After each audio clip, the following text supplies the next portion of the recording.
I was dead for 20 minutes, and Jesus himself told me the truth about speaking in tongues.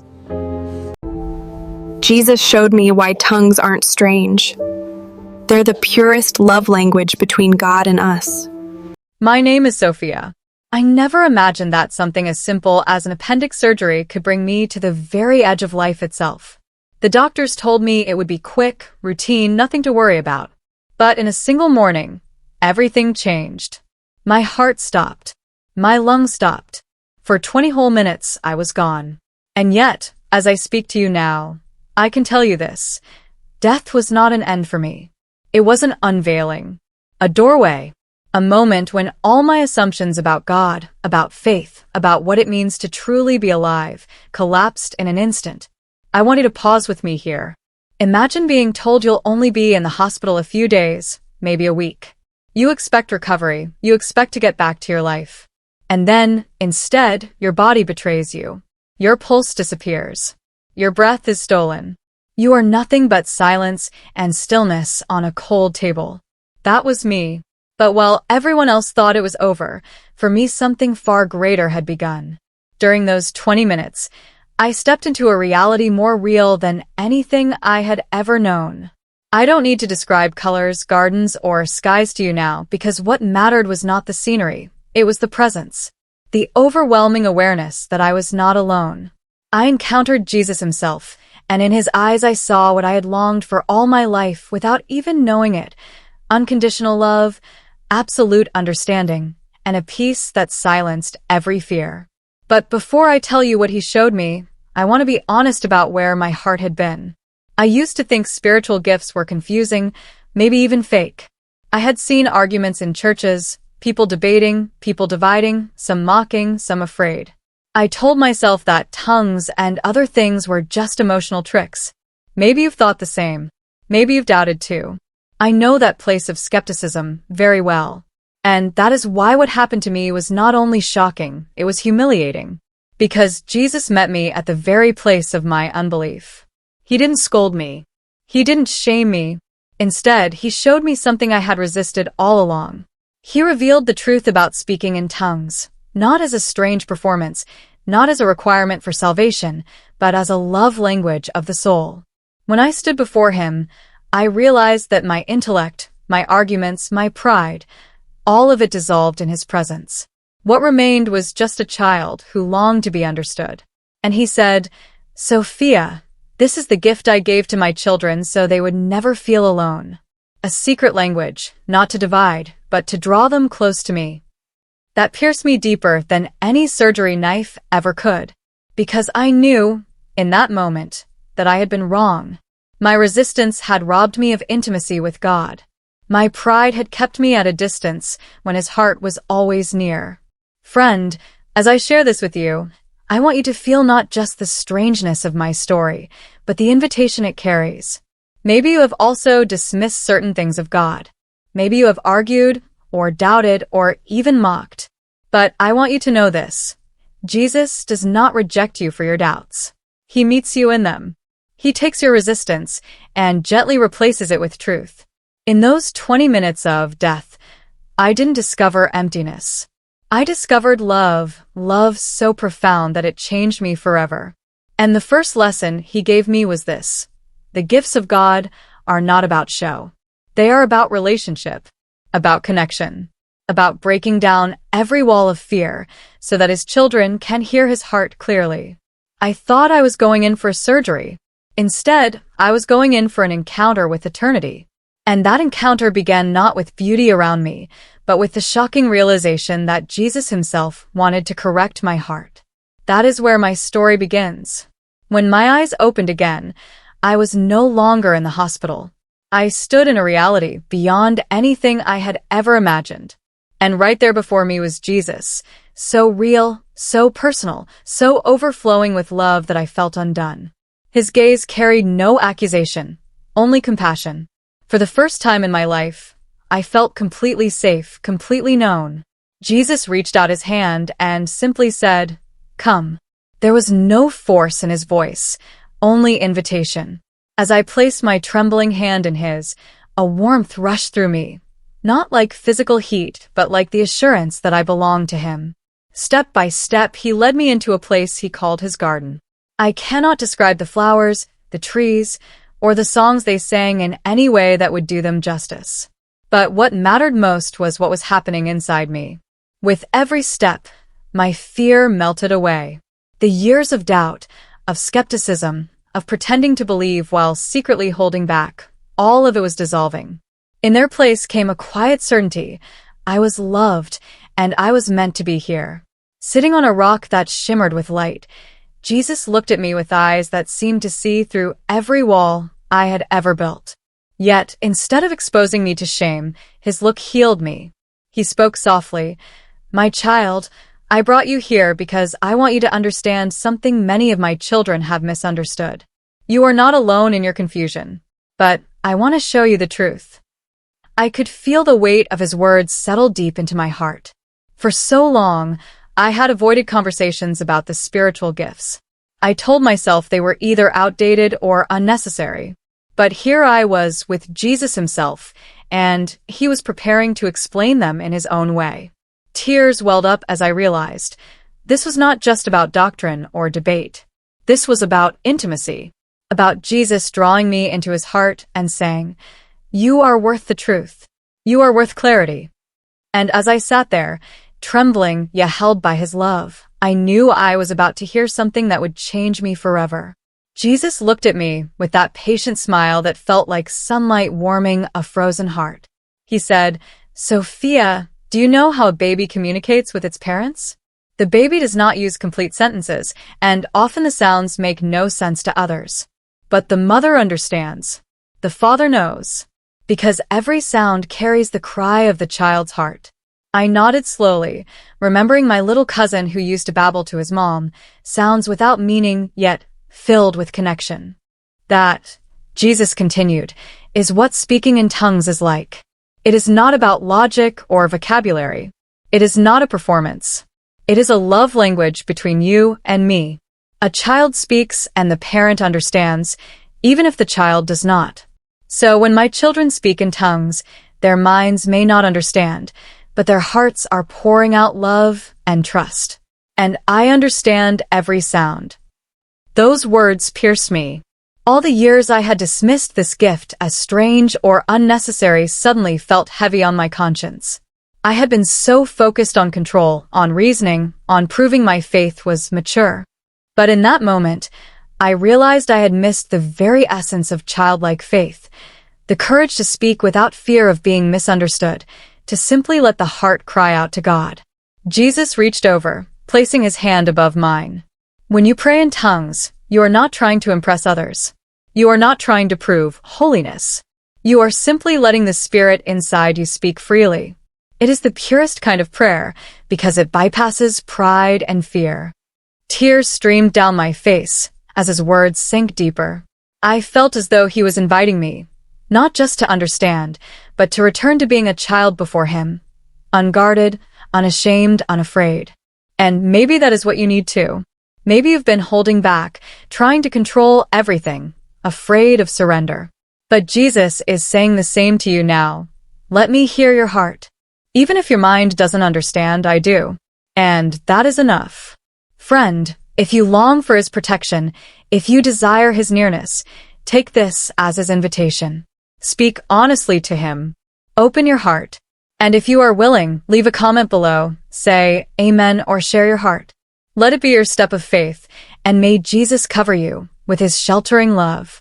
Jesus lifted his hand gently, and I sensed he wanted to show me something deeper.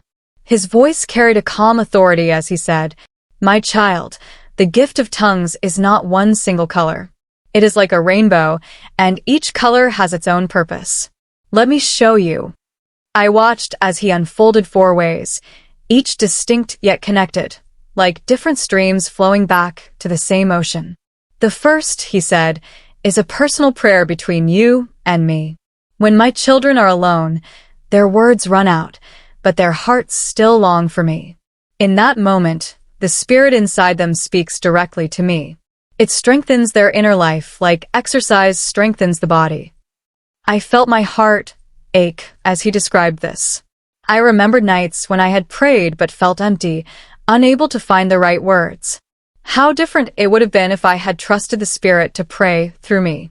The second, Jesus continued, is when I use tongues to carry my message to a community. One person speaks, another interprets. The church hears, not human wisdom, but my voice. It is never for show. It is for encouragement, correction, and love. I thought of all the arguments I had seen in church, people fighting about who was right, who was spiritual. And yet here was Jesus, saying that this gift was never meant for pride, only for unity. The third, he said with a sparkle in his eyes, is intercession. Sometimes my children pray in tongues for people they have never met. A mother in one nation may be covering a child in another. Their prayers weave together across the world like golden threads. This is how I let love reach beyond borders. I swallowed hard, realizing how small my prayers had been, limited to the needs I could see. But Jesus was showing me that tongues could carry prayers into places I would never go. And the fourth, he said softly, is warfare. When the enemy listens, he cannot understand. Tongues are a secret code of heaven. My children speak, and I respond, while the enemy is left powerless. It is like a shield that no darkness can break. Tears welled in my eyes. For years I had thought this gift was strange, even divisive. Now I saw it for what it was. Not confusion, but a rainbow of grace, a direct line to heaven's heart. Jesus touched my shoulder and said, "Look, Sophia." In an instant, I began to see people, men, women, children, spread across every continent. They did not know one another, and yet their hearts were linked. I saw a woman kneeling beside her bed in South America, her lips moving in tongues, not realizing her prayer was being carried across oceans. At that same moment, a little boy in Africa was sick, weak, and without hope. And somehow, her prayer in that heavenly language was reaching him like medicine, like comfort. I felt my own chest tighten. How many times had I prayed only for myself, only for my circle, without realizing that God's Spirit could use my voice for someone I would never meet? Jesus whispered, "This is the beauty of tongues. My Spirit searches hearts, and when my children yield, their prayers become rivers of life flowing where they are needed most." I saw teenagers, alone in their rooms, quietly speaking in tongues with no one else to hear. They weren't loud, they weren't dramatic, but inside, their spirits were being built up. Their fears were shrinking. Their courage was growing. They were finding strength to stand firm in their faith, even when the world pressed hard against them. Tears streamed down my face. I had judged this gift so wrongly. I thought it was noise, chaos, confusion. But here I was, seeing that it was order, beauty, and love in action. The Spirit himself was moving prayers like arrows of light, breaking into darkness where no human hand could reach. Jesus looked at me tenderly. "Do you see, Sophia? This gift is not strange. It is my strategy of love. It protects, it strengthens, it unites. When one prays, another is lifted. When one whispers in faith, another finds hope." I could barely speak. My heart was undone. For the first time, I longed to yield fully, to let my voice, my breath, even my silence, be used by God in ways beyond my understanding. Jesus' eyes grew serious, though his voice remained tender. "Sophia, listen carefully," he said. "Many of my children have been told that this gift has vanished. They believe it ended long ago, that it was only for the first disciples. But that is not true. My word says, prophecy and tongues will only cease when perfection comes. And perfection has not yet come." As he spoke, I felt the weight of those words pressing into my soul. How many times had I heard people argue, insisting that tongues were outdated, unnecessary, even dangerous? I had believed them. I had nodded along. But now Jesus himself was telling me the opposite, that he never takes back his gifts. He continued, "I am a father who gives good gifts. Do I give glasses to a child so they can see, only to snatch them away when they grow older? No. When my children need strength, I do not withdraw it. When they need comfort, I do not withhold it. My gifts remain, because my love remains." Those words undid me. I had seen gifts through the lens of fear, as if they could harm or divide.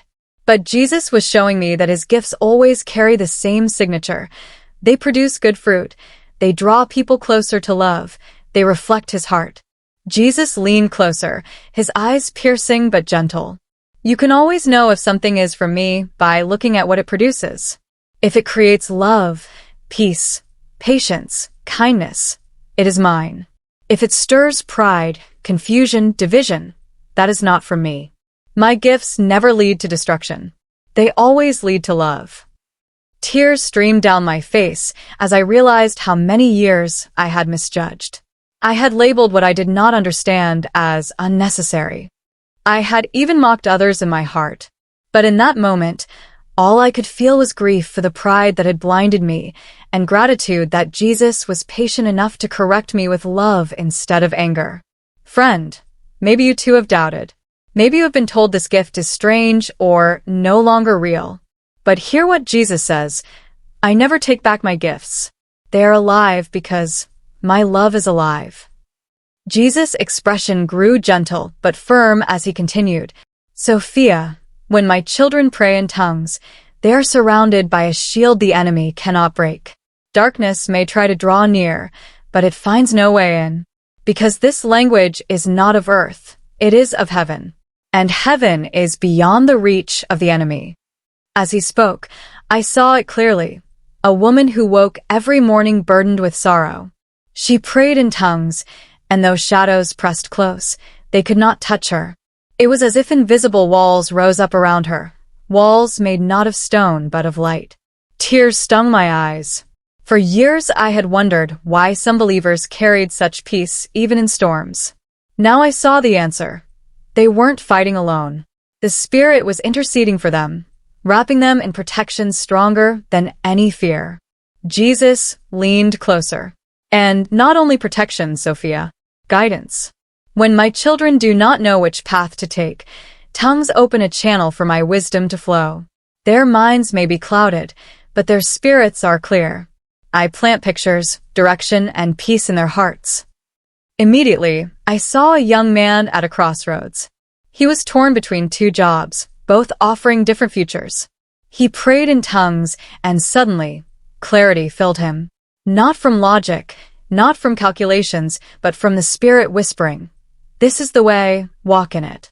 I thought back to my own life, the times I had begged God for answers, but heard only silence. Could it be that I had missed this gift because I thought it unnecessary? Could it be that the Spirit had longed to guide me, but I had shut the door with my unbelief? My heart broke with both sorrow and hope. Sorrow for what I had missed, but hope because it was not too late. Jesus was offering me this shield, this guidance, this secret line to heaven. Friend, maybe you are standing in darkness now, unsure where to turn. Or maybe fear has pressed so close that you feel suffocated. Hear this. Praying in tongues is not about strange sounds. It is about a father covering his child and a shepherd guiding his sheep. If you long for that kind of protection and direction, open your heart. The Spirit is ready to pray through you. Sophia's voice softened as she remembered what Jesus showed her. In gatherings of believers, I saw miracles breaking out, she said. People prayed in tongues and the atmosphere shifted. Some who had carried pain for years suddenly felt free. Others, long sick, began to recover. It wasn't the noise or emotion that caused it. It was the Spirit moving, pure and undeniable. But Jesus also showed her another side. In some churches, there was confusion. Instead of embracing the gift with humility, arguments arose. Some said it was the highest proof of spirituality. Others rejected it entirely, calling it dangerous. Fear and pride clouded what was meant to be beautiful. Jesus shook his head gently. This was never my purpose. My gifts were given to draw my children closer, not to split them apart. The enemy loves to twist what is holy into a source of division. But love is the mark of my Spirit, always. Then Sophia saw a little girl sitting alone on her bed. She had heard of the gift but was too shy, too uncertain. She whispered in her heart, "Jesus, can you teach me?" And Jesus, smiling like a patient teacher, encouraged her. Just begin. The girl nervously started with sounds. La, ba. It felt silly, fragile, almost meaningless. But Jesus nodded with joy. As she continued, her voice softened into rhythm, then into a flowing stream. It was no longer empty. It became her secret language with her Savior. Sophia said, "That moment pierced me. Jesus was showing me that the gift does not start grand or dramatic. It begins in weakness, like the first steps of a child. But as we trust, it grows into something beautiful, unshakable." Friend, maybe you were like that little girl. Maybe you've been afraid or you've thought, what if I get it wrong? Jesus says, just begin. Even the smallest sound is precious to me when it comes from your heart. If you long for his covering, if you want his sheltering love, let this be your moment. Type Amen in the comments or share your heart. And may Jesus wrap you in his protection as you take your first step of faith. Jesus' tone became firm, though his eyes still shone with compassion. Sophia, my gifts are not for confusion. When my children gather and someone speaks in tongues, there must be interpretation so all may understand and be built up. For the purpose of this gift is never to elevate one person, it is to strengthen the whole body. I saw it clearly, a small church where one woman spoke in tongues. The room was silent, waiting. Then another man, seated across the room, gently stood and gave the interpretation. His words carried love, encouragement, and direction. Everyone felt seen. Everyone felt included. It was not chaos. It was harmony, like instruments playing together in one song. Jesus then showed me the opposite. Some people stood up and shouted in tongues without care for others. There was no interpretation, only noise. Faces in the room grew confused, some even afraid. Jesus' eyes saddened. "This breaks my heart," he said softly. "When my gifts are used without love, they lose their beauty. What I gave to unite becomes twisted into division." I felt the sting of his sorrow, and he let me see deeper. "There are also those who pretend," he continued. "They create sounds not from my spirit, but from their pride.